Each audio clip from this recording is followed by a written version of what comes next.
And when I'm doing quests, Well, midnight headlight, blindly on a rainy night, steep grade up ahead, slow me down and making no time. Gotta keep it rolling.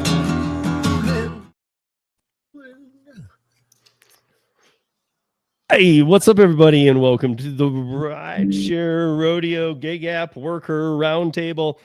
We had a slight shuffle of the cards here last minute, but it ended up being we got a pretty cool panel tonight. We got Tom Kelly, that side, and then we got Miko, the entrepreneur, who also will be when she introduces herself here in a couple minutes when we get to talking. She'll tell you about her. Is it Join Miko? At Join Miko. Yeah. On Okay, TikTok. her other channel too. And we have, of course, Luis at Delivery TV. And dude, I have to say this. I just noticed it today. Luis and I have known each other like a long time, right? Like, and so I've met him in person, 2 different instances, different states. Like we've hung out, we've known each other a long time. We fight for a lot of the same fights. I just noticed on your channel that you're at 98,200 subs. nice. Bro, largest Spanish speaking gig tube channel on YouTube for sure. Yeah, I'm so Not even close. Well, you know, Steve, you could take that over. All you gotta do is use that dub version that you was doing for a little bit. You know, hey, it's funny you said that because I keep talking about data costs and stuff. So Luis had turned me on to that software, right? And the way it works is on credits. You buy credits. The credits get you a certain amount of time of where it moves your mouth and can transfer to any language and all that stuff. And it's impeccable. Yeah. But now the AI, now the credits cost like 12 times as much. Like not a little jump, a huge one. And this was part of my concern with AI is that like that's where the real problem is going to come in is once they get everybody's whistle wet, they're going to just jack the prices on this stuff, dude. AI is not cheap. No, and they're going to make it even not cheaper. I have a very strong feeling about that. And it might be expensive for dashers. I don't know. We might see that maybe. I don't know. Yeah. And we have Gary Middleton here. And you know what? When we do get down to, because last night we didn't really get to, or last week we didn't plug everybody's channel and kind of what they do. But Gary's like, no, I don't want to plug my stuff tonight. So screw Gary's awesome automation features on Gary's apps, which are amazing. But instead, how about them tracking features, earnings, mileage, expense? Want to mention that, Gary? No, you can't. No, but seriously, I think you were pointing that Well, out. yeah. Like everybody knows Gary's apps for the automation and stuff like that. But a lot of people don't understand that it's more than just that to it. It's, most of my apps are a full utility app. So that way you don't have to have a separate app for GPS tracking. You don't have to have a separate one for expense tracking or earnings tracking, things like that. It'll give you a tax breakdown and you can export all that data for tax time and everything. And a lot of people don't know that. So that's why I said that if we promote anything, let's promote the tracking features of that instead of just automation. So that way everybody's aware that, Maximo, for example, is a full utility kit. So you can do a lot more than just automation with it. I would ask you if you heard my plug on the audio podcast this week, but I know you didn't. I gave you a good one. Yeah. I I listened to every 12 seconds of it. I said, how did I put it? I said, I'm pretty sure. And I said, because I didn't have the number in front of me. I'm like, I'm pretty sure that for like filtering features, Gary has over like 700. And if it's not there, he'll just add it. Yeah, there's a ton. Yeah, if it's not there, just tell me. I will add it. So, I mean, those features are huge too to anybody that, that has, because they're safety features. I know he didn't want his attention to be there. And I know why, because it should be on these other things too. We're all running other apps to do that anyway. You need both. You need safety and tracking. If you don't know what your utilization rates are and things like that, it means nothing. So, yeah. And last but certainly not least, our friend Daniel, Mr. Mad Dasher. Hola. Yeah, I don't do any of that tracking shit. So, yeah, I just You're like, go out and do you're the like, apps. I don't report my taxes. I don't track. No, I no, don't no. do I mean, I nothing, do. dude. What is that? What is that? So what he's saying is, in another year or two, we're gonna have the Mad Dasher behind bars podcast. No, I pay a lot of taxes. Last year I paid a lot of taxes. See, if you tracked your data, you don't have to pay all No, them taxes. Well, first of all, they give you an estimate. You can use the estimate from DoorDash and Uber Eats. You're allowed to do that, but it's not as good as if you're tracking it. It's not as many. I am using Solo, so I do track miles. Just because the tax person was like, yeah, if you don't have something telling me what it is, we're not accepting it. And I was like, oh shit. All right, I better get something, so. Gary's apps do that. I don't have anything to plug my channel. I just do live streams of me making money doing gig apps, but I don't really make videos anymore. I make videos on my second channel. So yeah. And I only do this part-time. I have a day job as a computer technician. So it's only part-time. Well, we're gonna get to that because that's kind of something that I was really hoping Cheyenne. By the way, guys, Cheyenne had her husband, her husband's mother or grandmother passed away today. So they're dealing with that. And I hear that. God bless. And Acacia was sick, but luckily we got our lineup here. But yeah, prayers to her family. Luckily, we can talk smack about Canada because she's not here. Fuck Canada. I'm not your buddy, guy.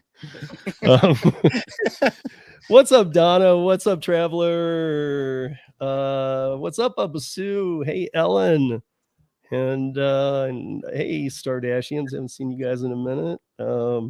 What's up, Chris Taylor? And Melly Mel. And I'm trying to go through these on the. I hate this. Were you didn't What's even up, Tim? you didn't even finish what you were saying though. You like started saying something and then you went into the passing away. Were you about to say that you wanted to talk about like multiple revenue streams? You had mentioned. Yeah. Sorry. So I want to get into that. This whole last season, I want to talk about that. And I was talking to Cheyenne about that, like how pretty much everybody up here, even if it's not today, whatever, we all have multiple streams of income. Yeah. It's needed. Usually the panelists up here have multiple streams. Yeah. But hey, Torp, what's up? And what's up anybody else that's in here? So you guys, as you come in, awesome. I think we're up on X2 and X. Please throw a comment in. I would love to see him. I was playing around with him myself and I couldn't see where like the live chat's gone unless you're on X doing live, doing spaces. So I'm not a big fan of this. But I had talked to, I sent it off to Daniel, and I know that all of you guys are familiar with this. But there's a new level of this. So you guys are familiar with ghost job postings, right? Everybody, Luis, are you? Yeah. That's when you're looking to be a ghost, and and they're only good till like Halloween, and then after that, you're screwed, man, unless you're a Santa too. Gotcha. No, but so it's when a company, and it usually, like somebody, was it Daniel might have said to me, yeah, it's been happening since the pandemic. And it's been happening way worse since the pandemic. Ramped up hardcore during. Yeah. But I mean, you can go back to like at least the second Obama administration, if not farther. And it was still happening then too, especially around like labor calls, when they would do end of quarter labor calls, like the big ones, not the monthlies or whatnot. So it was a way for them to prop up a good economy or a bad economy and make it a little better than it was. But nowadays it's really abused. And I found out about this whole new level that probably maybe some of you guys already knew about or would have just figured happened.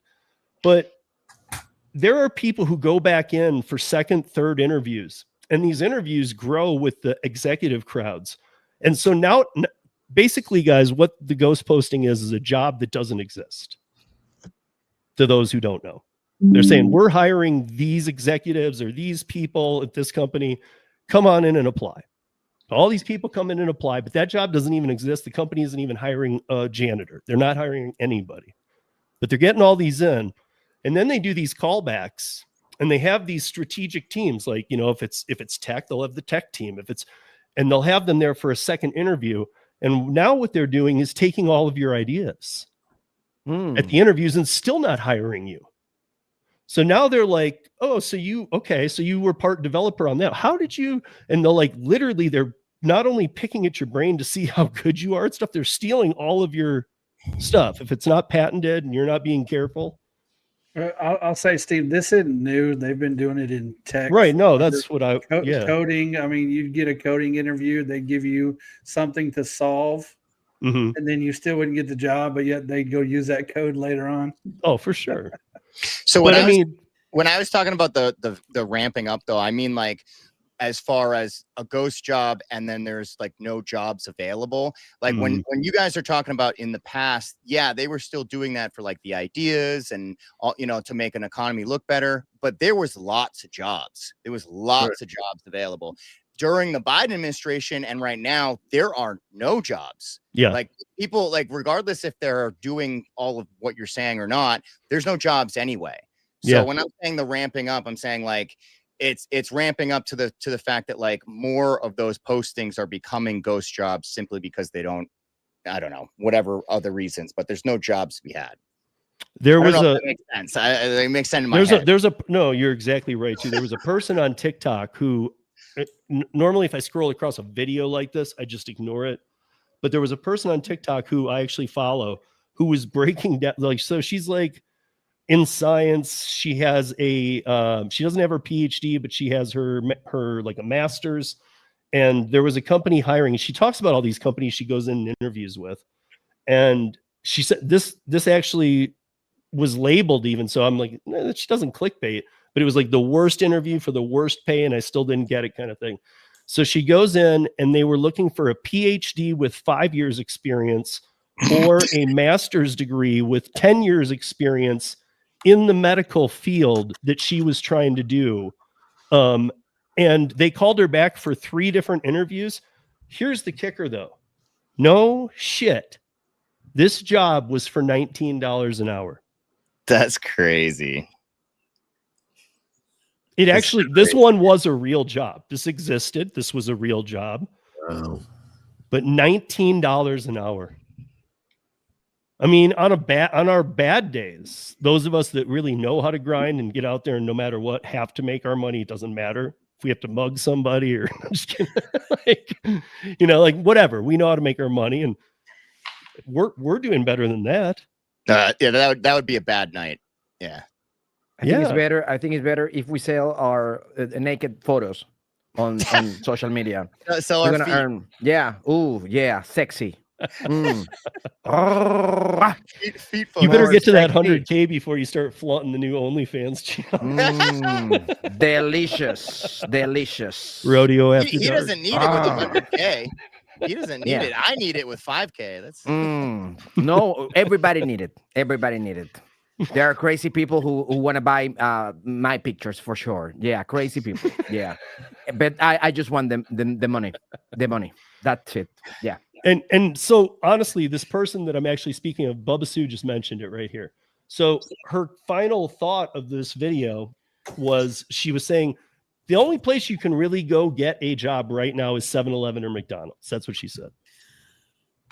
Now, this is a master's medical degree. She's in her 30s. So the age shouldn't be anything. It's not. You know, it's not like me in there going, why, you having an ageism suit with me? I'm going to end you. Calling me old, man. When really I just didn't earn the job. But I don't know. I find that to be, it's getting worse and worse and worse. And then I was watching somebody breaking down how, and I was actually surprised, maybe you guys call it this too, but somebody was breaking down, well, the last time that we had a huge recession, and the person interviewing was like the 2008 recession, and I was like, we had a recession in 2008. I know the housing market collapsed, but I didn't remember it being recession. It was a recession. Okay, Yeah. well, so It was the housing crisis and the recession. Yeah, that followed. yeah. okay. So, but this person was like, it's been that long, and so she's saying that there's no jobs, and then this person says, okay, you need to look at like whatever the national unemployment rate at the time was like 7% or something. And he's like, look at the damage 7% does. And then it was, now imagine with AI, all the white collar jobs gone, give it 4 years, 3 years. Imagine 25% national unemployment. UBI comes out at that point. And I think you are with me, Daniel. Like you and I don't even believe in that, but I mean, what else could happen? You have to. You have no choice at that point. You're gonna have to give people universal basic income. You have to. Who though? Who's gonna do it?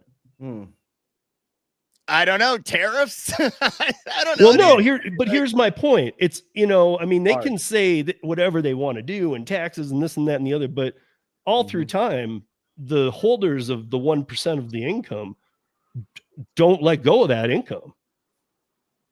You know what I mean? Like, no matter what, if it's like, dude, this is the end of the world, they'll be like, I don't care. This is my I money. mean, it would have to be the government, man. It wouldn't, like, the government would have to step in at that point.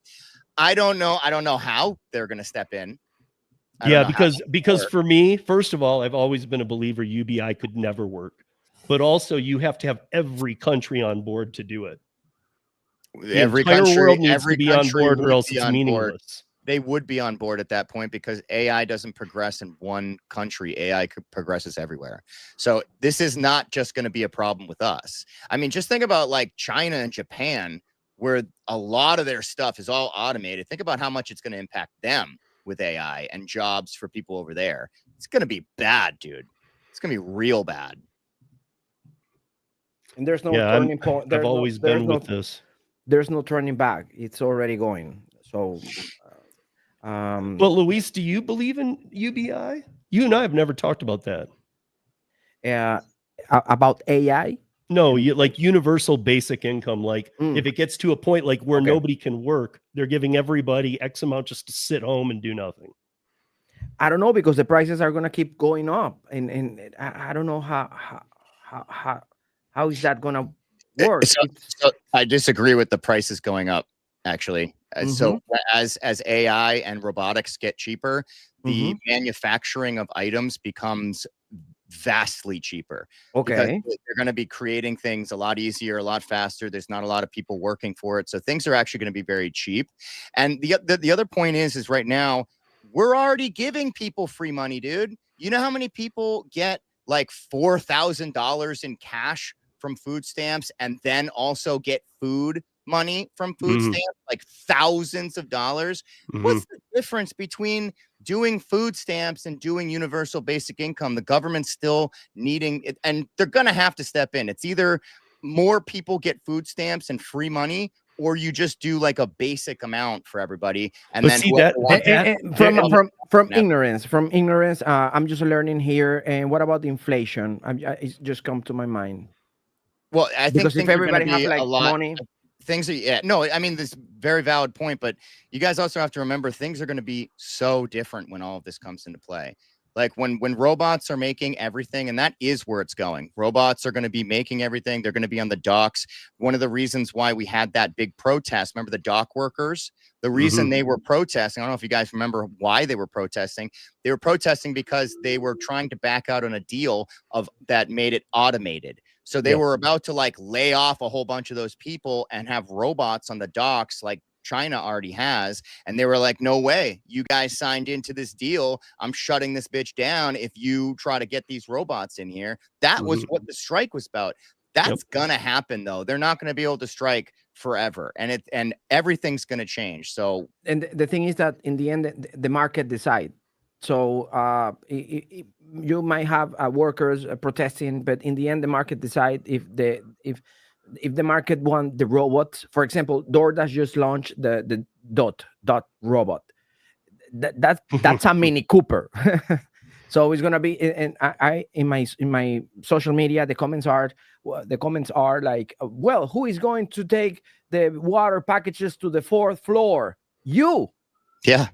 I'm gonna take a 7-iron to one that I keep in my car. They're going to take the orders that are closer in distance, the ones that everybody wants. Exactly. And you're going to be stuck with the bad orders going up Exactly. to the apartments. I want to see the robot going to a luxury complex. Well, that's you. That's you. And So and the people robot out is there gonna- in the dot test markets, what Luis is saying is if you have a child that's not too small, but could like one day wants to be like in, like a stunt man, stunt woman, just have him take a shoulder by one of those dots and really roll off it hard. Because then we'll see him go away for a long time while they figure out all that nightmare. Travelers right though. Government can't even balance their own budgets. I mean, it's No. gonna and companies will just profit more. Both of those things are very accurate. Before moving on, the thing that I don't know if Tom or Miko have anything to jump in on this too, but the only thing that really frightens me, first of all, UBI frightens me because it is the death of a society. I mean, but also like who is going to get what UBI? Like what determines what Daniel gets and what I get? Do we get the same amount? Do we all get 100,000 a year? Or are they going to go? You're a 20. I do have a response for that real quick because there was. Trump had been talking about getting rid of taxes for certain groups of people. So he would say everybody that makes more than $150,000, they still get taxed, but everyone else under $150,000 wouldn't get taxed because those people make up such a small amount of the taxes that right. But I'm saying if UBI hit, well, I'm answering a question. So like it could be a way to where like if you make enough money to survive, you don't qualify for UBI. It's another form of food stamps. In other words, it's like they're going to classify who's eligible for it the same way that food stamps you have to be eligible. My opinion, if you do that to this whole country, you're going to have an uprising like you've never seen. People will be robbing everybody. Crime will go through the roof. I don't disagree. I'm just answering the question. I don't disagree. I'm on UBI scares the crap out of me, dude. Yeah. Even the term. I always used to laugh at it, but now this whole AI thing is throwing a different wrench in there. But I'm going to put a little sparkle in the conversation. And this is just something that comes to my mind. And it's having or paying or giving money to the people the same amount to everybody. Does it sound like communism? Yeah. Like it sounds like skip socialism and just go right to dictatorship. Yeah. It is. Just asking. Just what Miko? What were you saying? Oh, sorry. Go ahead. It's fine. Well, pretty much, we don't need no more free money. We are already trying to dig out of this situation. Regarding the robots, because it costs so much per robot, and they are already trying to like buy more. Where are they going to get this money from? Because it's about to be it's about to be a shift. It's about to be a change.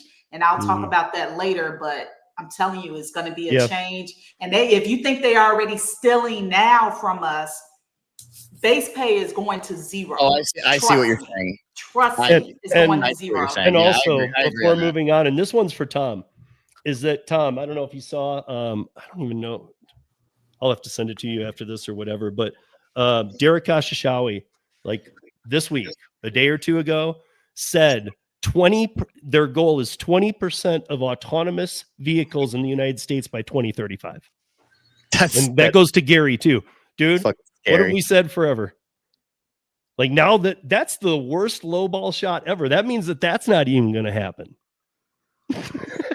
because he never tells the truth. But finally, he's not saying all autonomous. He said 20% in 10 years.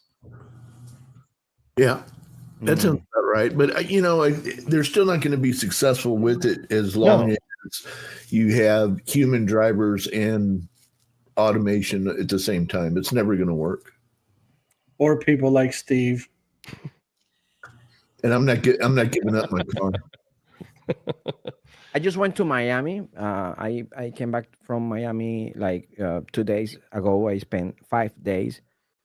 You almost cannot walk with all the robots. It's crazy. The Starship robots, delivery robots. That's the interesting part. Not only those, the famous brands. No, now restaurants have their own robots, and you see like a robot with a little red heart and another like gold and different types of robots. it's not only the famous. No, all kind of robots. You are walking, and it's crazy the amount of robots in the street. I couldn't believe it. I brought that point up last week, and I was like, aren't there going to be too many robots on the street if every single one of these companies, let's say like DoorDash does 20 robots, Grubhub does 20 robots, Uber Eats does 20 robots, and then like you said, other companies aren't even gig work, they're like robots. Like, who's going to say like how many robots are allowed? We're going to literally turn into like, Wall-E or something where all these robots are everywhere. It's going to be crazy. No, eventually the government will have to step in and do it on a permit basis. Eventually. Yeah. Now and it's a cool permits new will thing and permits everybody will wants to be become in. so damn expensive. Data centers are becoming so expensive. Like, And you know what those people have to permits really will pay weigh in for? and wonder if they can run a company on this. The permits will pay for UBI. Mm. I'm just saying, it's an idea. I'm just saying. Yeah, I work they'll, with you know three what? government- All of us will get UBI, whatever we make doing gig work, but we'll have to monitor a robot from home. I just know. I just know. Go ahead. Sorry. No, that's how they'll get you, though, is like in order for you to get your free money, you have to be okay with the whole automation and the robots everywhere. I only know one thing is I am going to enjoy so much the moment when I see all the robots doing strikes and fighting for rights, and that is gonna be so fun watching the little robots with the strikes and calling Derek or Shohei. That is gonna be fun. Yeah. Well, I'll say this real quick is a lot of people, it's fun to joke about it and stuff, but a lot of people forget gig work is not meant for full time. It's never been built on that premise of full time. So if you're trying to do this full time, it's great now. 5 years, 10 years down the line here, you need to either make it part time with more other resources, or use it as a stepping stone to get something better. Yeah. And I've been talking about that lately too, about how, listen, we've all been provided an amazing platform to like learn how to run a business. Because most people here, Gary and I have spoke with so many, most people here are not, they came right from W-2. They're right from W-2 to here. They don't understand the business part.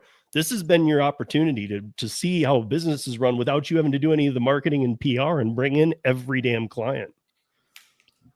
But you've also seen it from the how do you get screwed point. So now, how do you flip the script a little bit? And I know Miko has some words on that. But before we do get to that, I did want to mention this because I had to just renew my Allstate policy. So I'll tell you guys, I've been with Allstate. And I'm really concerned. They just did I've been with the same office for almost 30 years, or since 98, when I moved here. It's been 3 different agents. How old are you? It's a joke. I'm dementia. Dementia -5. It's a joke. I know you're 33. It's fine. I'm 33 plus 20. Yeah. Yeah.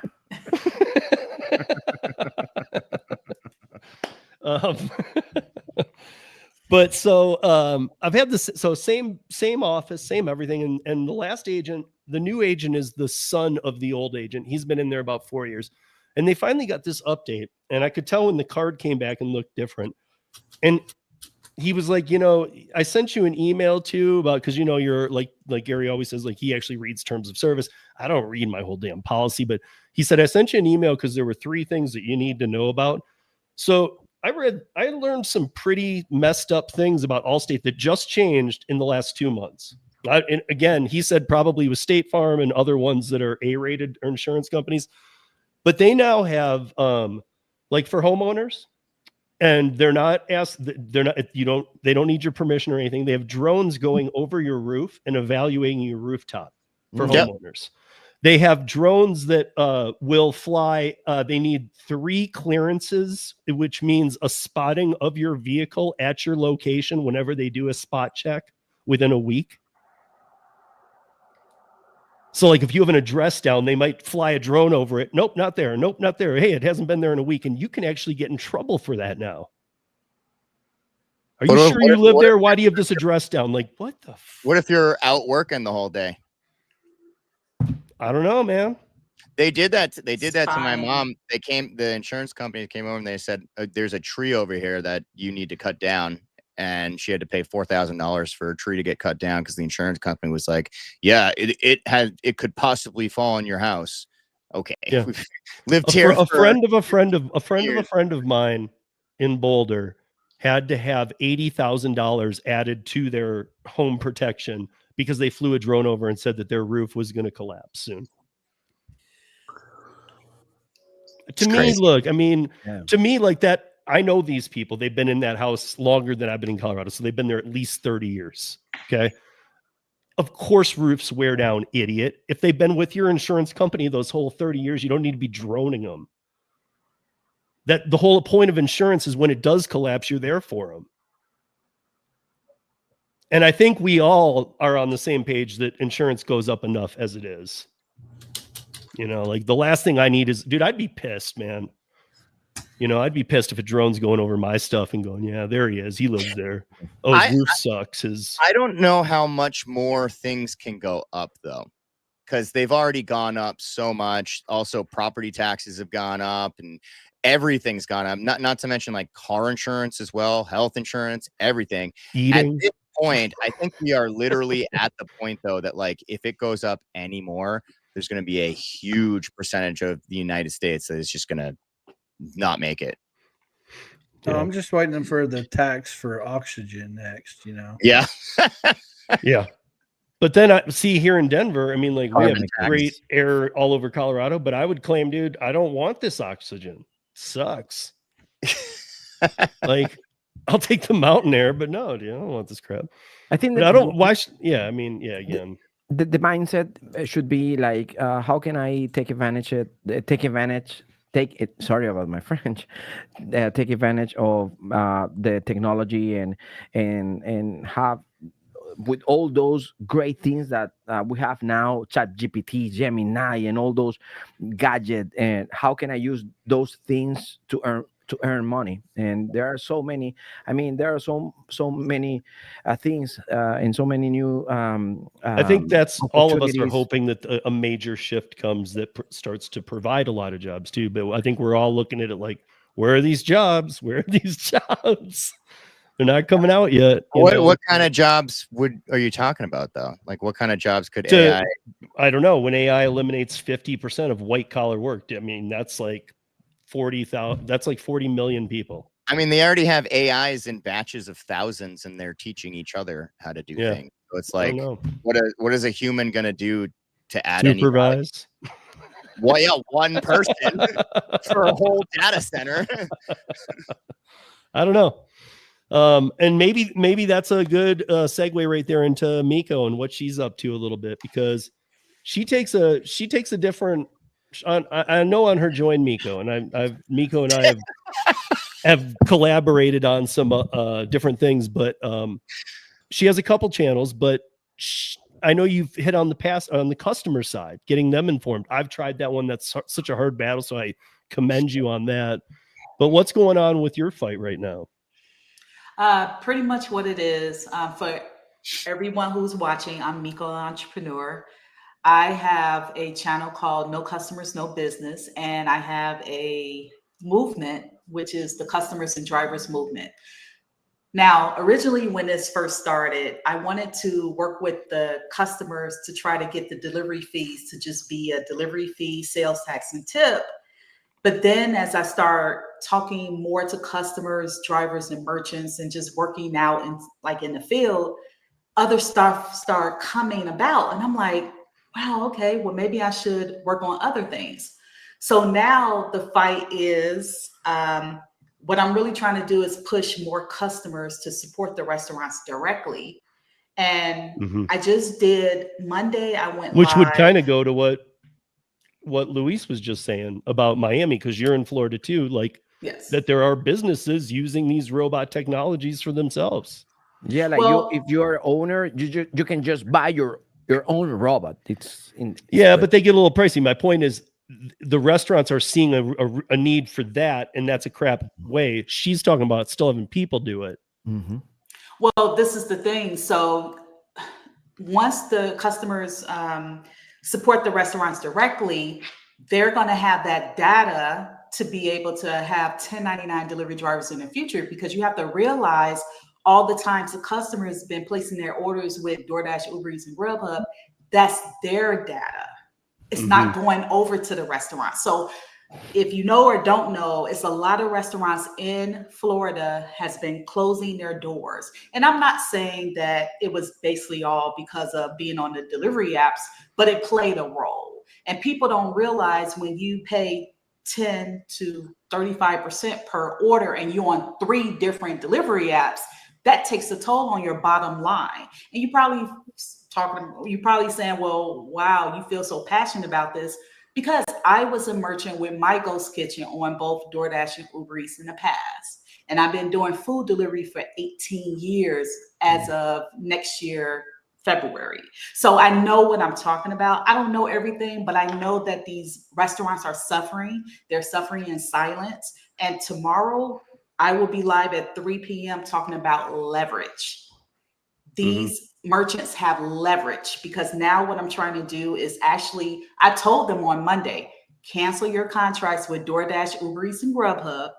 And what we need to do is become shop and deliver merchants, so they can go ahead and get their money up front.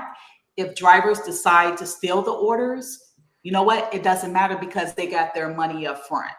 And it's just a lot of changes. It's time to shift. And I'm just here. What I'm doing is working with all 3 categories of people: customers, drivers, and merchants. But the thing is, I don't get a lot of driver support, because I get a lot of comments, troll comments saying, oh, you're not for the drivers. This would never work. We need to do it a different way. And I'm like, think about it. If the customers, everyone though, if they all support the restaurants, they pay lesser delivery fees, which leads to a better tip for the driver. I'm sure you're getting trolled by the few, and there's not even many, but they do you're getting trolled by the people who want unions, and they want me to protest. They're like, why exactly. We just can't stop the app? And like I tell anyone, don't stop the app, make the money. Yeah. Make the money. Just continue to make money, and you have to be strategic. And then working on the merchant side, if I can just get them to, like I said, cancel their contracts, become shop and deliver merchants, and then in the future have their own 1099 delivery drivers, it's just a process. And I tell people, you have to have strategies. It's not just about, well, on October 23rd, we're going to stop working at apps for a couple of hours. No, that never works. We've done this since, and it doesn't work. Pre-pandemic, these don't work. I hate to say it's been going on since 2015. They don't work. I was gonna. That's how long I've been around. Was it Instacart?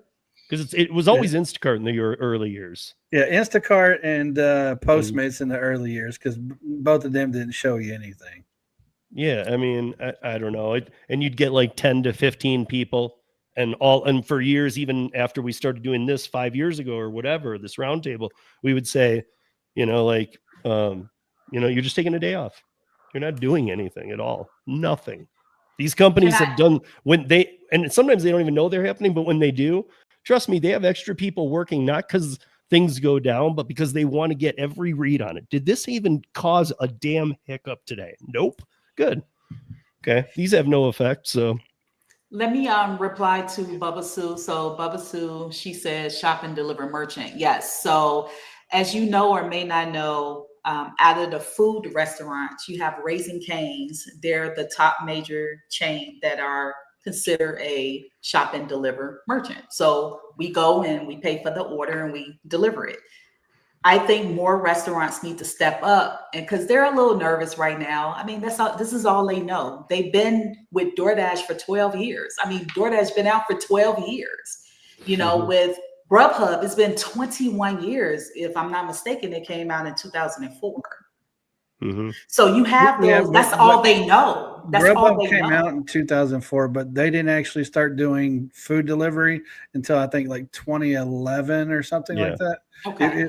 because they actually came out as a menu service. Is how they came Well, out. it actually, somebody had challenged me, and I know actually happened to know this. So in 2009, Grubhub purchased its first company that was already doing delivery on a college campus in Penn State or something. And so that was when Grubhub kept it running as it was. And it was like the next year and the next year. So that was their first introduction to we're taking over a business. But then I had to look it up on ChatGPT, and I said, what is the oldest app? And the oldest app was it wasn't Domino's, but it was one of the major pizza companies, maybe Pizza Hut, 95. But then it said the oldest app, and it started off in the Bay Area as food ordering online, was 1997, Waiter, and it had the E in it, and then Waiter or O or whatever, and then and then years later it dropped it, and it actually was the first food delivery app, Yeah, you're talking about web-based back then. web-based. Not- But not it turned app. into an app though too at Yes. some point.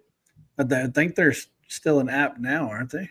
The Chris Barnes, who comes on this podcast a lot from Delivered and Expedite, sorry guys, from Expedite, is he worked for Waiter for a long time. Waiter's So, Waiter's still a thing, but I think they actually call it something. What's that one in Florida? I forget the name of it. yeah. I signed up for it, but they never got any orders. But so we got you, Luis. What has been up in your market? What's been up with your community? Has it gotten? I mean, I know you're still doing your thing, man, and you and I Yeah. always talk. We haven't talked in a minute, but how is your community? By the way, those who don't know Luis's channel, check it out. Again, he's so close to the 100K, and I'm just kind of pumping that. But he has done. He's not just the best Hispanic channel out there. Luis has done some serious undercover stuff with some of the illegal stuff that was going on with Spark. And I mean in a dangerous way. and after that video that we post, I went to vacation. And I mean, seriously, he's had threats on him and stuff. Like, all of you should, like, Luis isn't just showing you how to put a bag at a door. He's talking about some of the same stuff I do and stuff. And he's actually gone into the heart of the evil. Yeah. Well, what's happening right now is interesting because I was making some numbers the other day, and I saw that 44% of my old audience, they are not doing gig work, or they just they are working W2 and that's one thing. And the other thing is, and that was my fight. My fight was the account market is it's not new, but it's crazy. Now you can go to TikTok. I was watching this guy this afternoon selling Spark Driver account and opening Spark Driver account, and there on TikTok. And You mean through a bot service on Instagram, or like live on TikTok? yeah, live on TikTok. Hey, you want to open your account? Pay me. Go to my private messages, and I will open you an account. And apps, the apps, they don't care. They don't do anything to solve it. And to be honest, in this moment, I'm not fighting against that, because it's like, if the app is not doing something, it's like having a restaurant with where you only need 10 waiters and you hire 10,000, and I mean, it's crazy. It doesn't make any sense. So that's the situation right now. 10,000 waiters. Just the crazy oversaturation. And the apps love that. It's like, they are junkies. It's crazy, and they don't care. So if they don't care, why do I care? And what I'm trying to, the message, the bottom line here for me is, my current message is try to get something else to earn money. I mean, if you want to keep doing the apps, good, but if you want to earn more money, a law is not the way. And for example, I just recorded a video today, and the video is about the core. What may I have my whiteboard here? Mhm. Can I transform myself in a professor, university professor? Yeah. Thank you. Okay. Make sure you use small words. I don't keep up really well. No, I'm gonna make just a circle. Everybody's asking for more money. I want to go to the Luis is parliament. in Texas too. Who was that Texan that used to Ross Perot? he's one of those things too. So everybody want to earn more money, and they want to make law to minimum wage, and they want to make strikes. And yeah, the thing is that you cannot earn more money doing that because you have the core. And what is the core? The core is the algorithm. So yeah, you can have $25 minimum wage.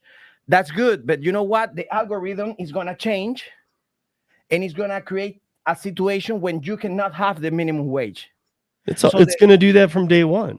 Exactly, Because the minimum wage in the laws you're talking about are in states where we tell you those are not the laws you want.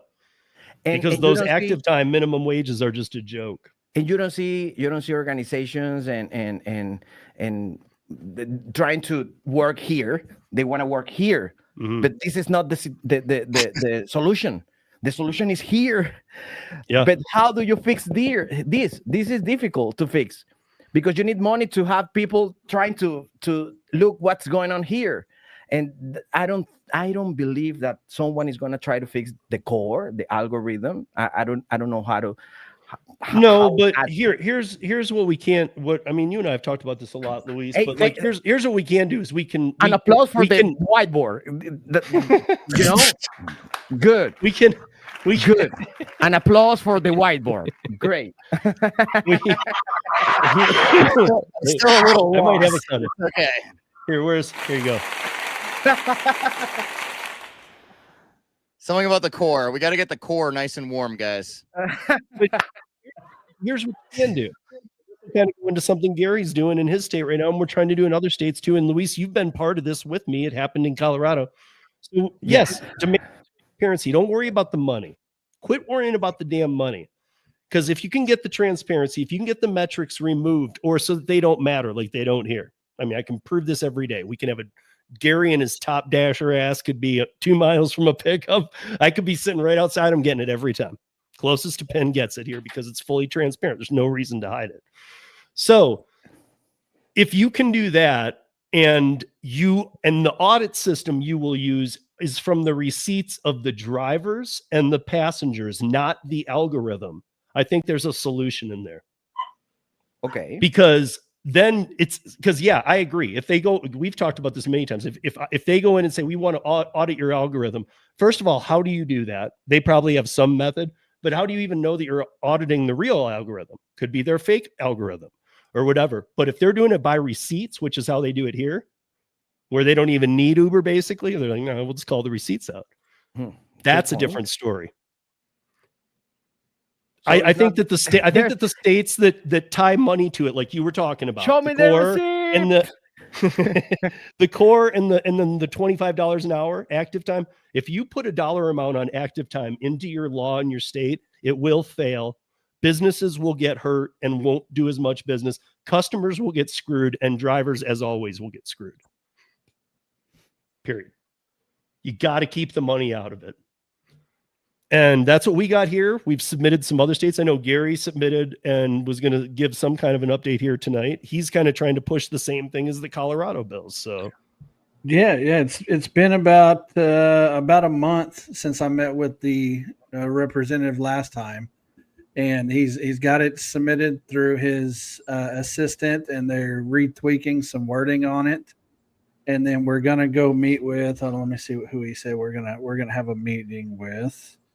Yeah, where'd he go?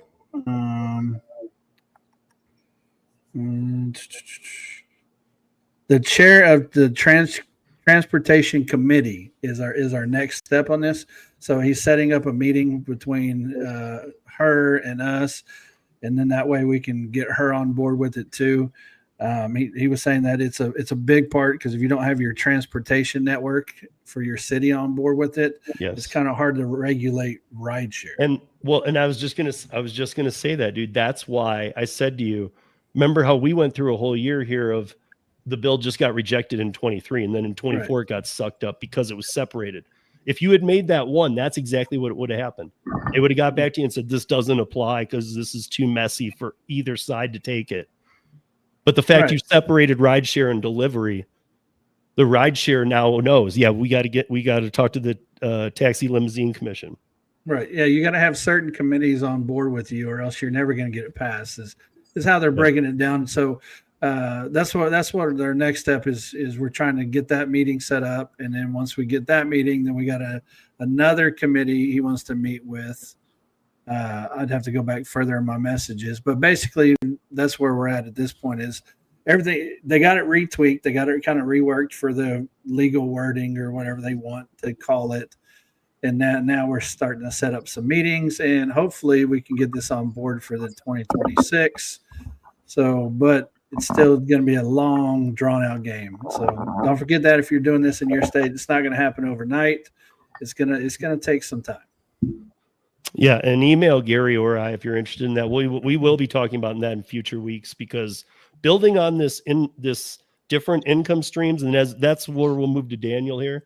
Because Daniel has different income streams. I do. I can do production work. I can do gig work. I can do, I've worked for bars. I've cleaned. I know how to go and clean taps. I know how to be a spotter. I mean, like, skill sets, guys. Find them. You can even you can train for them today. But Daniel, what do you got going? Because I know you have multiple income streams. I mean, like I try to keep it to a manageable amount. Obviously I have my day job, which is computer tech. That's most of my money. And then, DoorDash, Uber Eats. I don't really go into any other apps. And then YouTube. I have 2 YouTube accounts. So I stream on this one, and then I make videos on my other one. I was doing pet sitting during the summer as well. So I'd watch like pets for like an entire, week or whatever. But mainly I also I've been investing all my money into either crypto or the stock market as well. And that's getting passive income on either investments, or if you had stocks with dividends or something.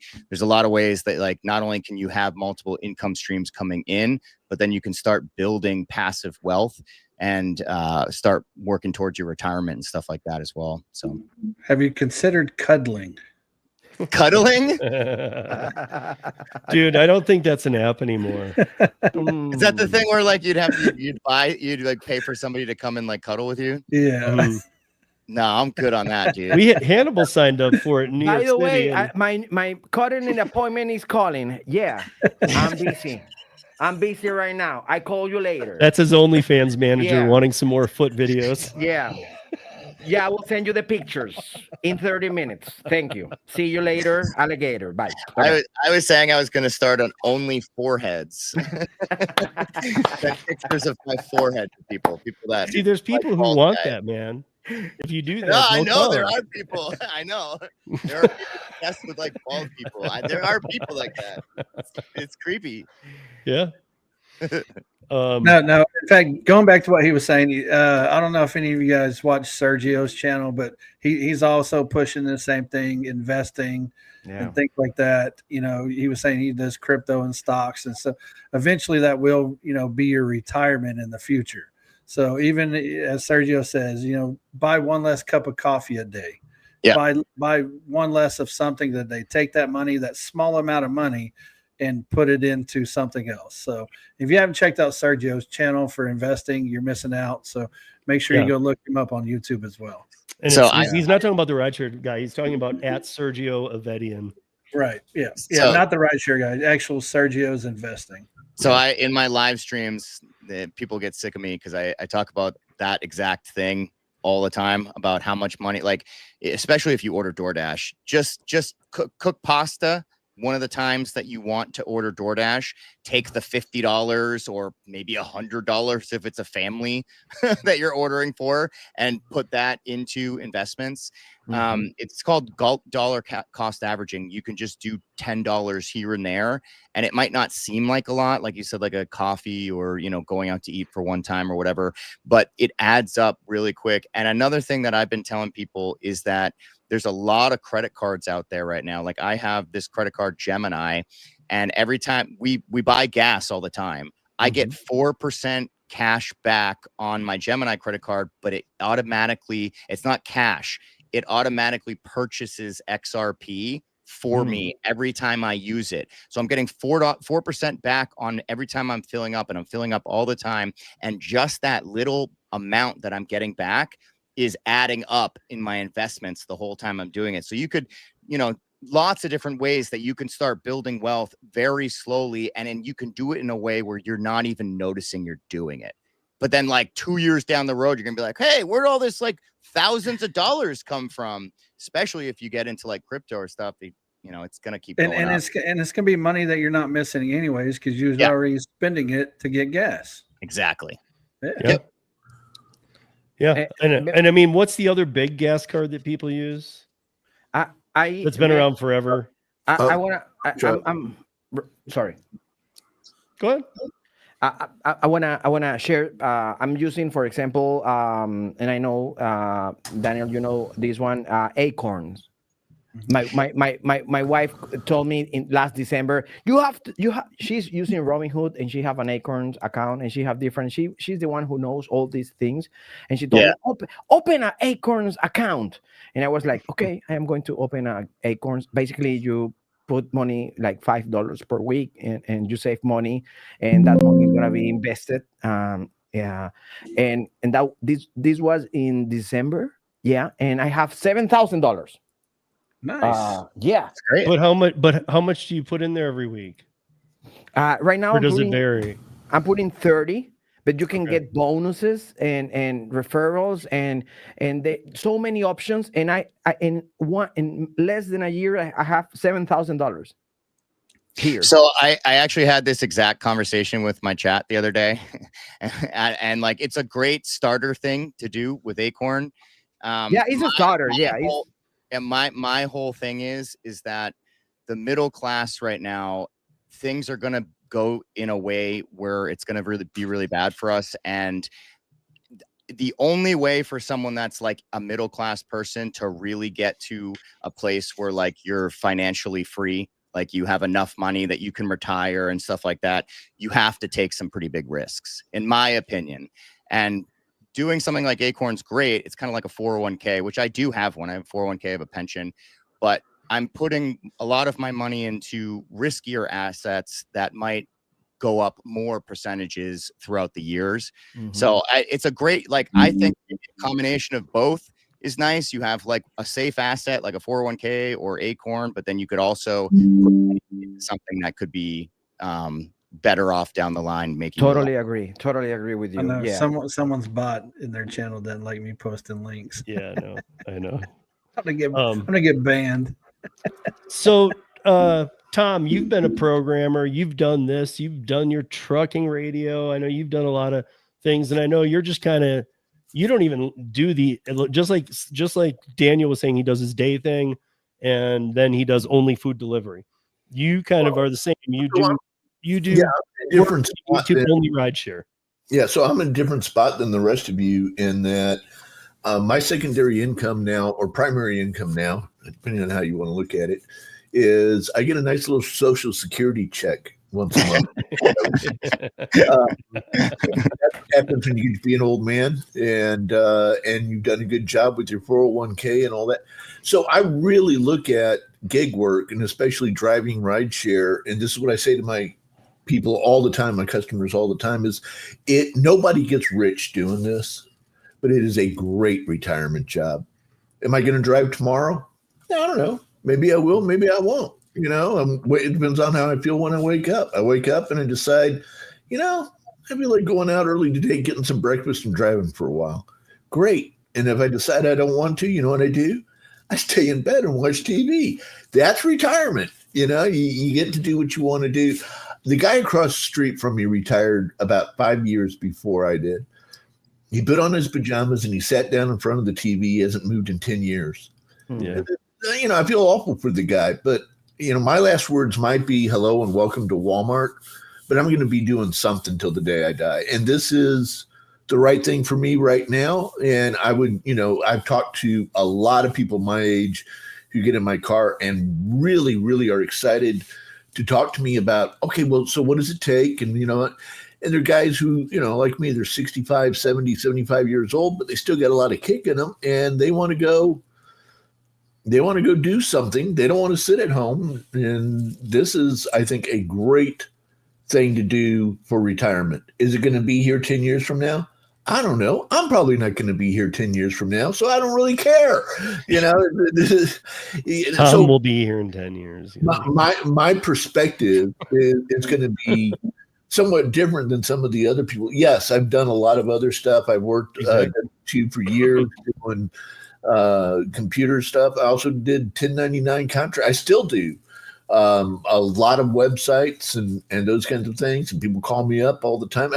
People who I meet in the car. There's a doctor who the other day picked him up and took him and his wife from the big airport to their home in Royal Oaks.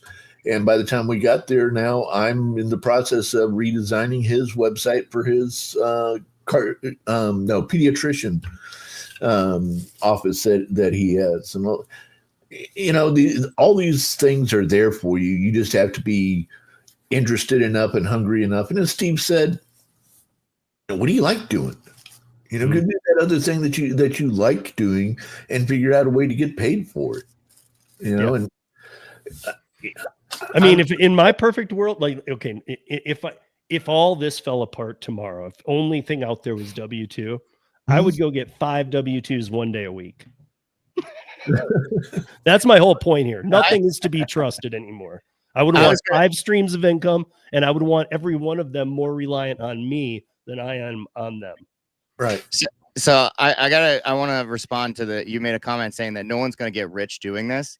Maybe not if you're in retirement and you have Social Security and stuff, but I think it is a way for somebody that has like a 40-hour job and other forms of income that if you add on top of this is a good amount of extra money. Like this week, I'm projecting. I'm just saying this week I'm projecting like $1,400-1,500 extra dollars on top of my 40-hour per hour job. That 1,500 could then. I think you need a plan. In other words, like if you do want to get rich from doing more additional work besides your regular day job, I think everyone should have a plan. You should, like, if you're getting extra money, you shouldn't just like enjoy it. You should know, like, where's that money going? What am I using this money for? Is this money going to make me more money? So I think everyone should have a plan. But yeah, if you don't have a plan, you're not going to get rich. But I think gig work is a great way for people to get extra income on top of, right. But what I'm saying is that there are not a lot of people on any channel that say, yeah, all I do is drive DoorDash and I've made over $1 million this year. Yeah. A lot of people who say that. And if they do, they're liars. Yeah, totally get it. But in the end, you have with the gig apps the flexibility to do different things that can get you there. That's more the point. That's kind of the whole thing. Like Nico's got her other things. She's had restaurants and ghost kitchens, and so like even if one thing goes down, I guess the point here is to those out there who multi-app or even the worse off, which I hate saying this, guys, but I know there's a lot of you. I've talked to you for years. Gary has too. A lot of us have. But people who only do DoorDash or only do one app, if that's your plan, I would go back to the drawing board for a little bit. You need to be looking at adding in other incomes. I mean, you just that depends on your day. Steve. That depends on what you're doing. If you're doing it part time, couple hours a night, one app isn't going to matter. It's really not. But then you'd already be adding it into other income. Well, you can make more. I only do it a couple hours after my day job, and But again, you already have other income streams. Right, but what I'm saying is, like, I make more with having 2 apps, though, even if it's only for 3 hours. Well, you always will. That's the thing. You'll always make more. The more opportunities you have, the more money Yeah. got to make. Gary, I think Gary was just pointing out if somebody just wanted to make it Yeah. easy. I only want to work Yeah. DoorDash. Oh, if you want to Yeah, make it right. easy, yeah. Right. It's nice to have one app and not have to think too much about it. That's for sure. That's why I Or, said for or if you everybody, use it's different, but for- Gary'sApps.com, you can do the same thing and not have to think about it. I like Yeah. the difficulty. I like the game and of like figuring out the best, order to take and stuff. So, we got the banner. It was the There it banner. is.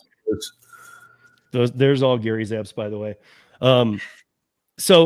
Luis, I'm glad you're here because I want to hear everybody's take on this. Because if I didn't, we missed a couple of the things, but I had this last week too, and I just have to go. We'll go through it quick, you guys. I'm good with this now, and I think it's hilarious. And every once in a while, I start getting these like I'll get pops of emails about Prop 22. At least I live here, and I got Prop 22. Okay, listen, let's break down this California timeline real quick.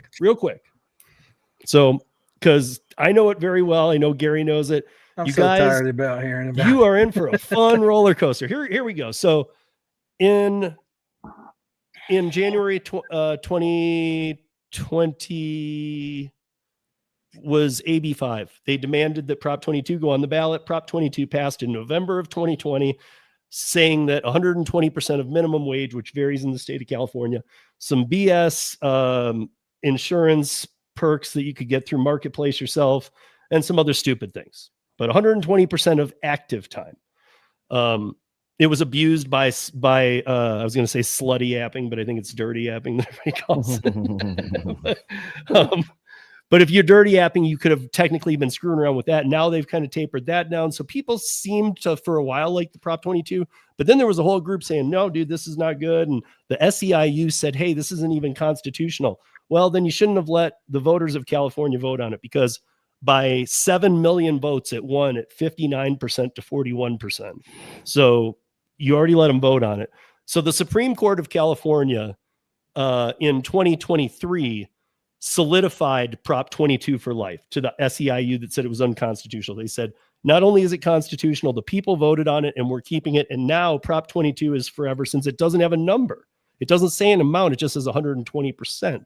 So they're like, it's locked for life. So the SEIU moved to AB 1340, enlisted union shills like Nicole Moore and others, and Drivers United and some of those groups out of LA that just want to be unionized.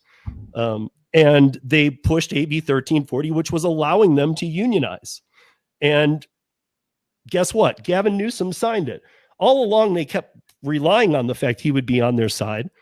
But Newsom did his normal scummy move, and at the last minute brought in SB 371, which allowed all of the rideshare companies to reduce what they need to cover carrying coverage per driver by 70% savings on each driver. So they tied those two bills together, passed them. And now there's a bill called SB 7, which is a human review of everything technical that goes on, anything automated. And here's the crazy thing. So they passed the union. Now the only thing the union can do, the only thing is fight for you if you're deactivated. That's it, because you can't fight for the wage because Prop 22 is locked in place. You can't fight for working conditions because that's your car. That's on you. And then, and so the only real thing the unions will be able to do is maybe help you on a deactivation. But then they got this other bill, SB 7, and I call it the unknown bill because now that's being passed. And SB 7 is that, like Tom and I were talking about, or I think maybe it wasn't last week or whatever, but there's McDonald's now. There's like 3 of them in California. We've all seen the kiosks where you touch what you want, but there's ones that don't have a single human in them. They are completely run by robots. There's 3 of them. And this SB 7 was about that. Wait, we can't just have people getting fired, and who's going to control this robotic algorithm that's deciding who's getting what's going on here? And so they want to oversee that. So now the whole bill, AB 1340, just went in the trash, and they fought for that for 3 years. So California, I feel really bad for you. And I do feel bad. I did see the number. They listed it as 8. Remember, we said we didn't know. They listed it as 800,000 active rideshare drivers. and 1.6 million gig workers in total in the state of California. So they need to get 10% of the rideshare and 10% of the other. And the thing is, in California, there's over 1,100 unions. The first union to acquire 10% of the people will be the one that gets the entire 100%. So they've made it like a race to the cause, because 10% is going to be tough. That's going to be like 80,000 drivers. But if you have 1,100 unions, you have a couple of them gather together, you hit those airplane lots enough times. I mean, that's the saddest thing. Once they have 10%, all of you guys pay union dues. 80,000. Fuck California and fuck Gavin Newsom. How many drivers in California? 1 million? 1.6 million for rideshare, food, everything. What do you think their selling point is when they come up knock on your window? I don't know. I mean, if I was in California, I'd be talking to Miko. Miko should be in California, not Florida, because she could be walking into places and going, "Hey, what do you pay? 300% on everything to DoorDash? I'll charge you 200." Well, I want to mention something about the unions. So back in the day for Chicago and Orlando, I used to be a bus operator.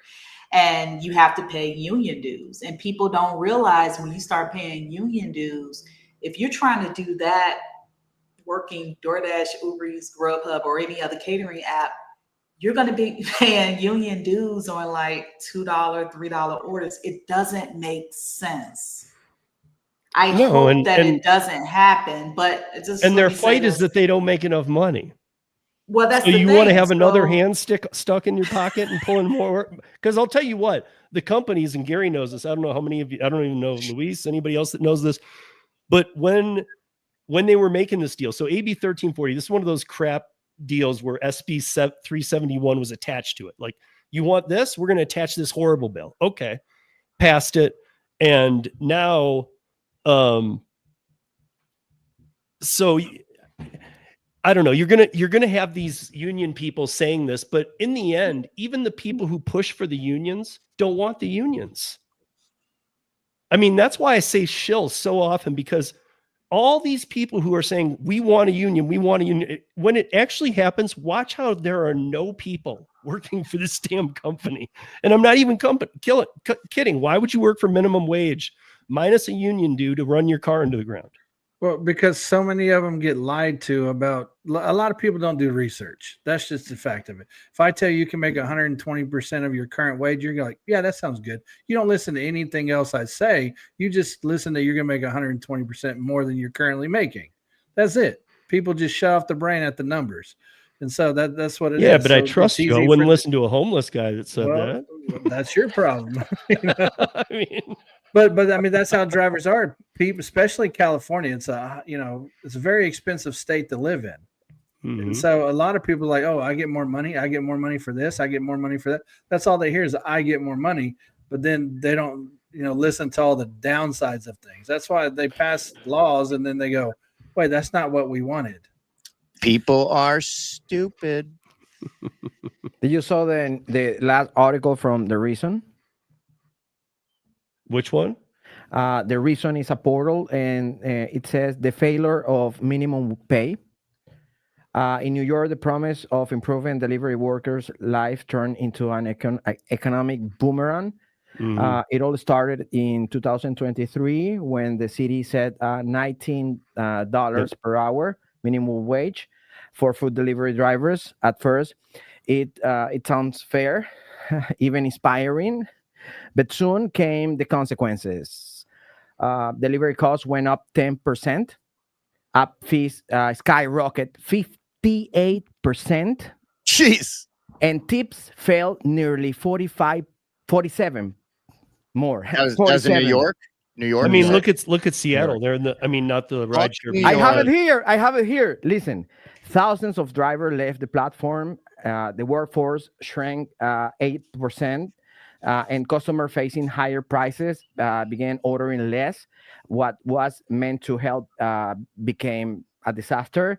Seattle Seattle repeat the experiment in 2024, raising the rate to $26 per hour, and the outcome was the outcome was Per even active worse. hour. Yes. Woohoo! I know, but again, when you tie these numbers on, but yeah, keep going because it hurt everybody. So it was even worse. Apps at $5 delivery fees. We all saw that, and orders drop 25%, and real driver income fell 28%. DoorDash. Let me call Tony Sue with my red phone here. He told me, no, just the article. DoorDash lost 33,000 orders in just 2 weeks, almost $1 million in restaurant sales. In the end, the minimum pay, you got the point. The delivery workers now are down to between 20 and 30%. Where in the city of Seattle, there's 20 to 30% of what there was a year ago. Part-time, full-time, doesn't matter. That's how many they have active because there's no work there. The restaurants are having to charge 3 times as much. Customers are paying all the fees. They've just passed them on. Drivers can't make anything. So those kind of increments. But I did see that Uber Eats got nailed for this break in transparency. And that's why I like Colorado, but I don't like these other states' transparencies. But in Seattle, they did have to pay $15 million for like a year to the drivers during that year, because during that transparency, they weren't showing not Surge, Boost. Is it Boost with Uber Eats? Yeah. They weren't taking into account the boost. So they considered it robbing them from them. So they charged them $15 million. And they actually had, when the court case happened, they only gave them 2 weeks to pay it. That's the shortest that any city has ever been given. And it's the largest amount that any city's ever been fined. And they paid it.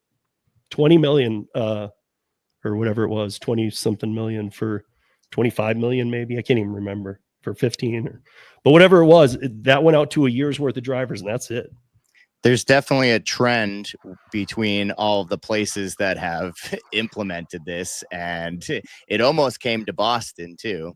Yeah. And they voted against it, which I'm glad, because I make a shitload of money. Well, you guys voted for it too, but because Mike Harubi and I dissected this, but you have to get a certain amount of people in the union. And as far as we know, they haven't even got 1%. Right. They can't get anybody. Right. But Which there is a pattern. makes All the it cities that enact it, it's usually a blue city. She's saying, don't know what that means, but they're trying to, does it just mean that like when you try to help people too much, you just fuck with the system too much, and you should just leave things alone and not try to help everybody? I think what we're doing in Colorado is great. What Gary's trying to push into his state is reflective of ours. It doesn't have a dollar amount. It's just about being honest. Yeah, just transparency. Hey, I'm not talking about the show me transparency everything. stuff. I'm not talking about the transparency stuff. I'm talking about the minimum wage shit.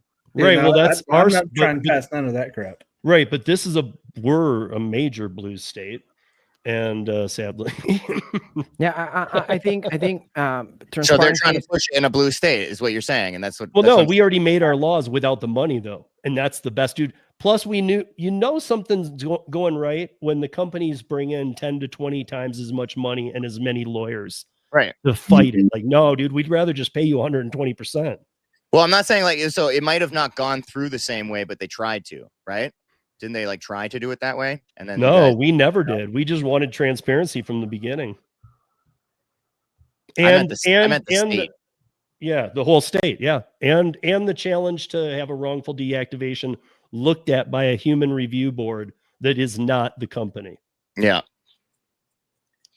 So No, with the red state, you're going to have a very, very hard time getting anything pushed through with money at all. It just it isn't going to happen. And so they'll get excited if you're talking about no money and a solution. But when you start saying even, it's scary because a lot of them don't know what active time is. I mean, none of us should. It's not real. So if they hear that, that's very scary to them. They're like 120% of minimum wage. Wait, what? And they don't understand active time. You could explain the first 3 times they hear about it, they still won't understand it.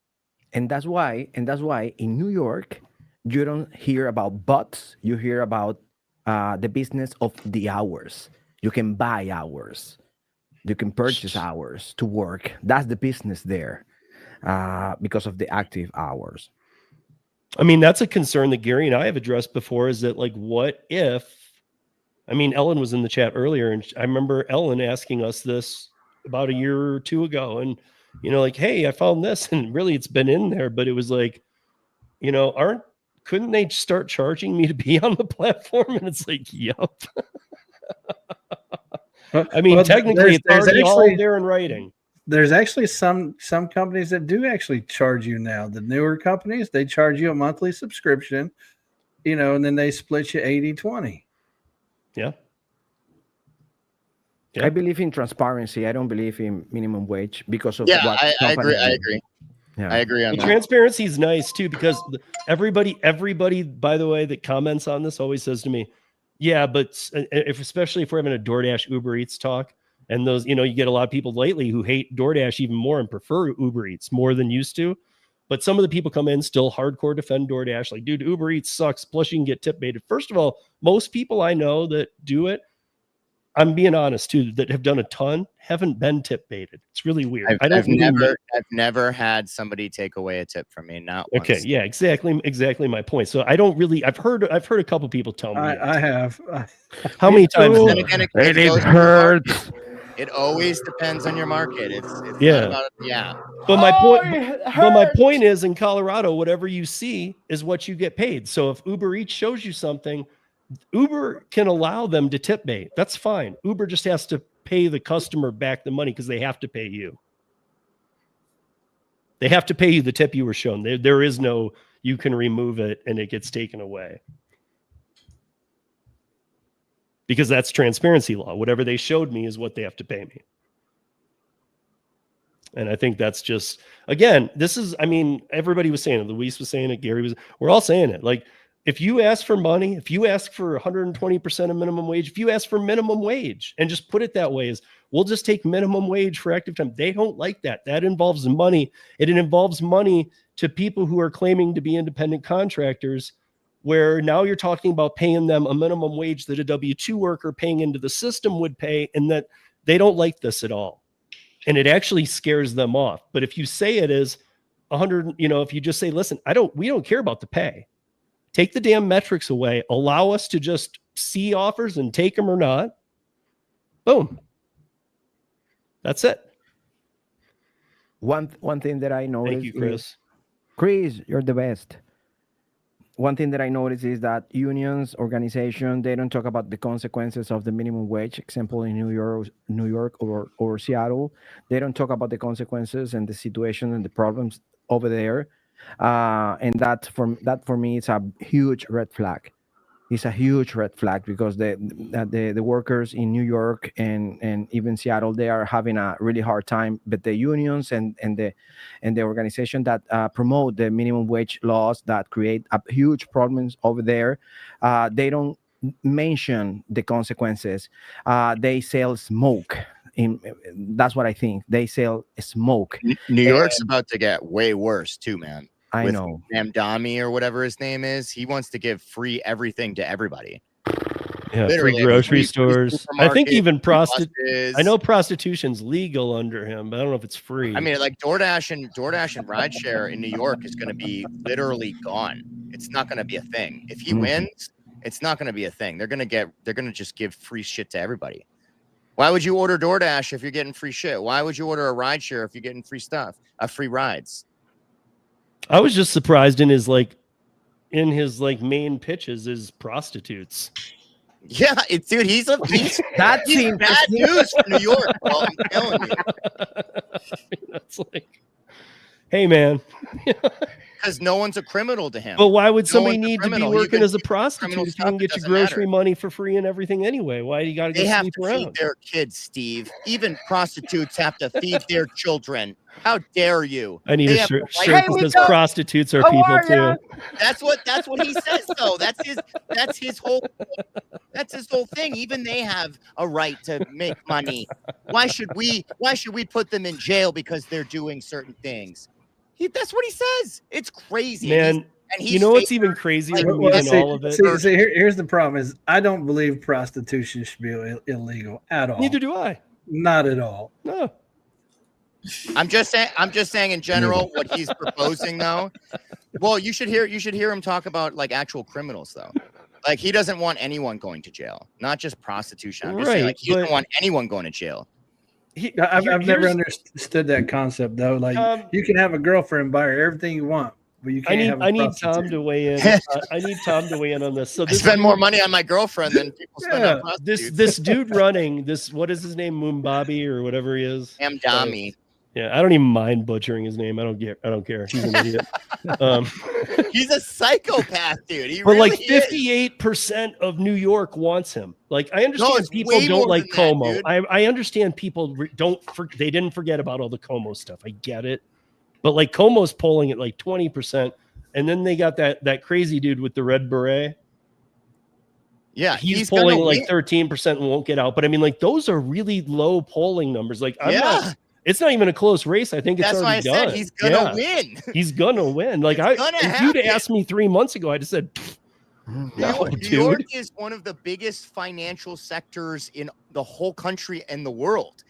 If he fucks up New York, dude, Yeah. we're in big trouble, dude. But if That's he a big if he deal. fucks up New York, that super far, and sorry if you're in this, guys, but anybody that's in the super far left will be destroyed forever. Because it will be proof very quickly how it doesn't work. But they're still gonna support it, man. They want free stuff. I know you're saying that, but like you're still gonna have people supporting it. Right, but what I mean, Tom, in your experience, won't the millionaires, kabillionaires, whatever, leave New York City? Yeah. I mean, but then I'm saying if they leave, who supports the system? No one. That's why I'm saying it will be fucked. Yeah. You're gonna be fucked. I don't know. New York will fall. It's gonna be the Roman Empire falling. It's Yeah. I mean, From my perspective, I think there's a big difference between kind of what we're talking about and the truth of human trafficking and exploitation that goes on in this country right now that most people are completely blind to. They don't understand what's really happening there. Yeah, I agree. in a simple world, I would understand why prostitution would be illegal and that kind of stuff. But in a complex world that we live in, the vast majority of the women who get caught up in that aren't there because they want to be there. And, okay, yeah, clear distinction. I'm not supporting that crap. And I've been, I'm just saying it's out there and we can't just yeah.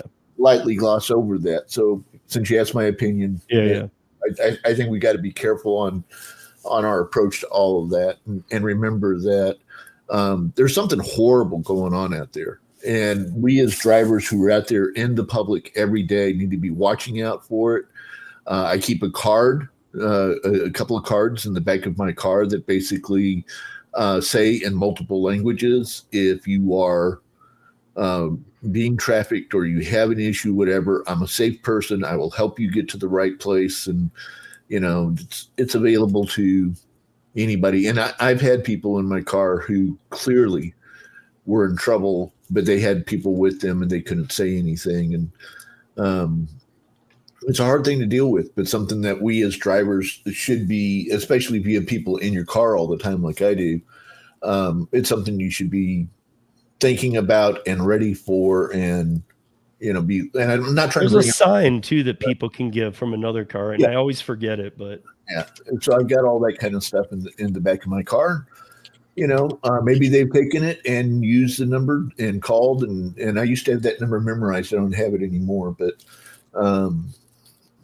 off the top of my head. But anyway, just thought I'd throw that out there. I mean, look at my city, and just so you know, like I'm not far from Colfax, and Gary knows if I go down to Colfax and I take a left, it's different if you take a left or a right when you get to Colfax from my house. Don't go right. Don't go right. I think No, you it's do right. go right. Is it the left by the Don't donut go. shop? Well, I mean, I'm fine. One of my favorite Mexican joints is to the left, so I go left. But my point is that once you get past, and it's not far. If you take a left on Colfax, which is 4 blocks from me, and it's like a known street here in Denver. Everybody's pretty familiar with it. But if you take a left there and you go about 4 blocks at Havana, you'll notice these blinking signs that were by all those Tren de Aragua locations. And no matter what somebody says, no, that never happened, or yes, that did, it did. I don't know to what degree or whatnot, but it did for a long time. I'm not far from that stuff. But they still have these flashing road things that say, keep your doors locked, don't stop. And it goes on for like 5 blocks. And then it has a warning, and they're the ones that just kind of stand in the road, but they're every block, and it'll blink that high human trafficking area.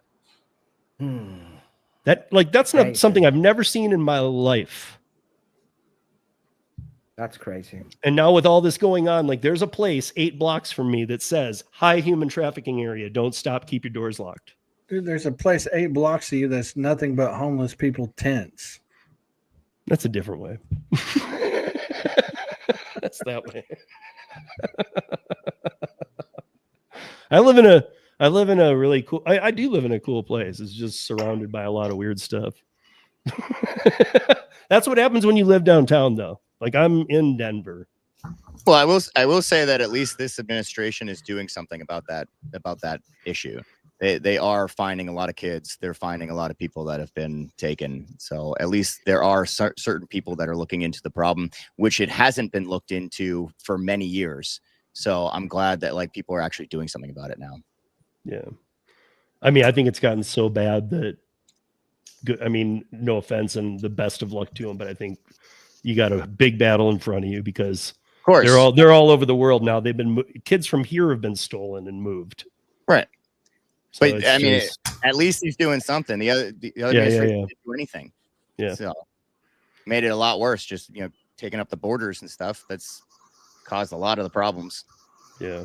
It seems like with all of, and this is just a quick comment here. I don't know if anybody disagrees with this, but it seems like with all of the amount of people that are adults that like to diddle little children. First of all, how sick are you? But it seems like we would know where those people are a little more. Like, yeah, dude, I always see that dude over there. Like, Haven't you seen the there's a lot of documentaries? diddlers, man. They always look like the nicest people. Like MT the guy BTK or whatever. He was like a scout leader and the church leader. He was the nicest guy. Everyone was friends with him. He was the neighbor that everyone loved. You would never know. You would never know that someone would have a kid in the basement or something. It's crazy. So before we get out of here, first of all, everybody, all of these people's channels are linked below. I already corrected it. It's all correct. You guys can find it in the below. Thank you, or if Steve. you're listening- Tell me where I share. Where do I have to send the money? Thank you.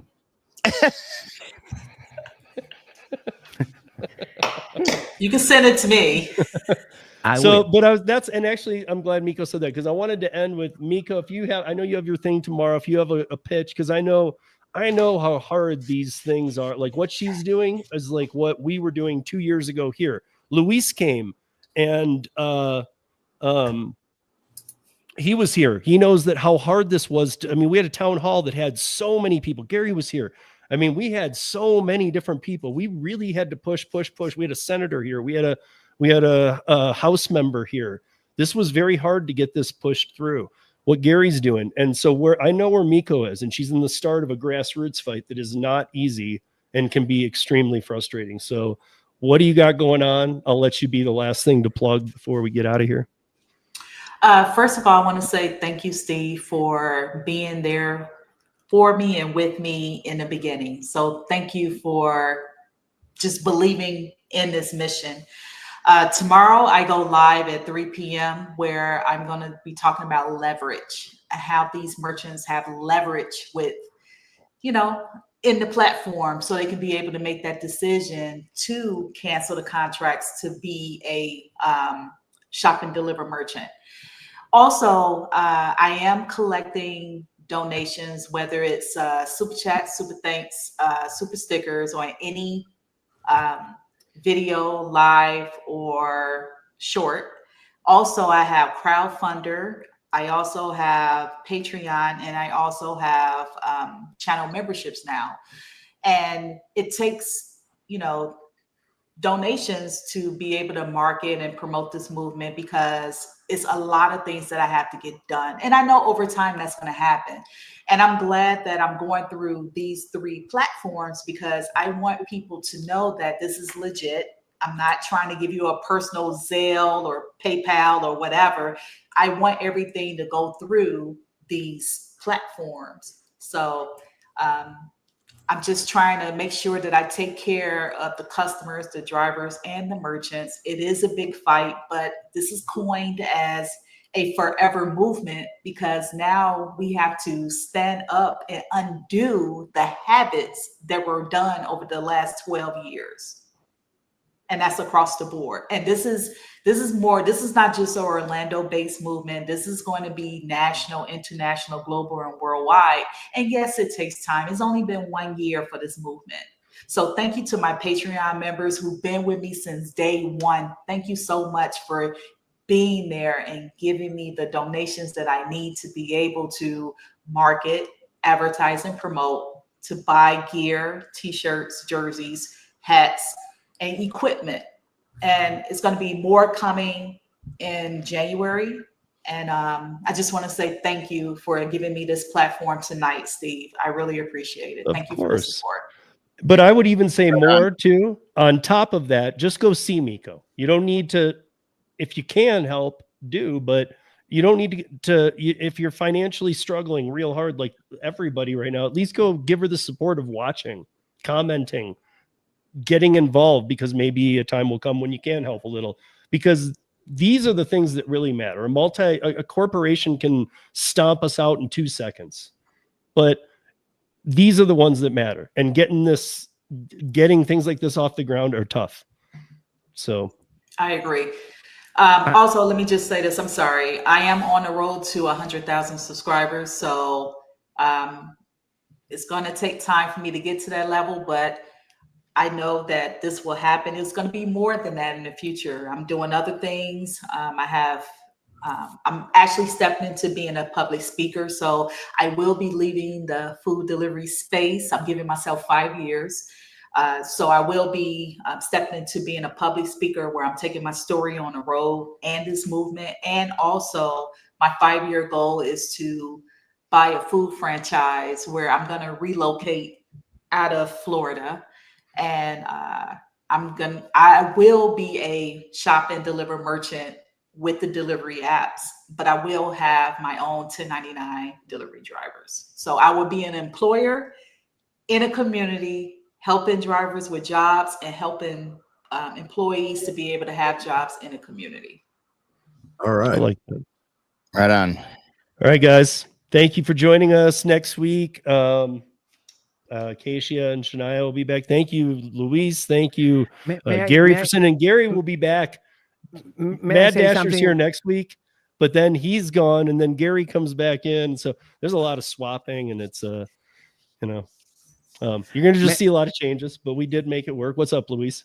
I want to say something real Plug quick. it, baby. Nico, if you want to share a message, we can use AI to make the translation to Spanish, and I can put that on stories in social media. I have a huge social media, and if you want more members of the audience, you can explain in a 1 minute, no more video. We can use AI to make the translation to Spanish, and I can share it in stories, and it's crazy, and I can support you in that way. And I do live streaming on TikTok every Monday. So yeah, Luis's lives get big too, because it is a whole community of Spanish speaking. So Luis only messed up 1 point there. He wanted you to speak less than 1 minute. That ain't gonna happen. Yeah, please. But he's saying for the translation portion, but I think that that's where you just keep working on it till you're down to a minute. No, and 1 minute, because the stories, for example, Instagram stories is only 1 minute, so it will be just great if you make a 1 minute video, and I think it's more than enough to share the message. Thank you. Yeah. I really appreciate that. Thank you so much. Speaking of TikTok, what is your TikTok? Because I just started and I need like 50 followers to go live. I think I'm at 29 or something. So Okay. Delivery.tv. I go live every Monday. If you want to go live for a couple of minutes, I will share your Okay, Spanish. I got you. Spanish. I Yeah. got you. I just followed you. All right, guys. Thank you for joining us tonight. We'll be back next week. And we constantly through the rest of these episodes, it'll be different, but we're going to bring in new ideas. I mean, like, I've already got some others that I want to talk about too. Like, I haven't ventured into them, but maybe you want to kind of be on the algorithm summary, because we want to get all you guys on multiple streams of income. Nobody should be reliant on DoorDash. Nobody should be reliant on Uber Eats. If you're like Daniel and you have a job, or you're like me and you got other options, or Tom and you get your social security check and you can work when you want, or Gary and he's doing programming, or Luis and he's got all kinds of outlets, or Miko's got her things. But we just really want to see everybody venture out and get as many as you can in there, because all it takes is a wrongful deactivation and your whole game could be screwed up. And I don't want to see that happen. So good night, everybody. Peace. See you next week. Gotta keep it rolling.